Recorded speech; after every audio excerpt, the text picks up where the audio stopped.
I noticed these two ladies from across the room during the fundraiser, so I decided to write them a poem on my typewriter.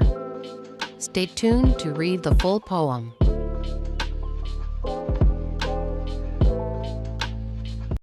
The ones of gold and black.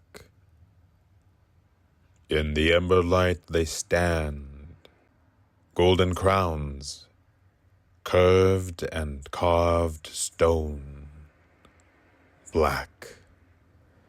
Tall they stand, with words I do not understand, a shroud in mystery.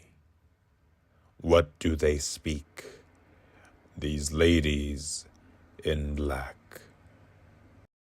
Z Bass speaks.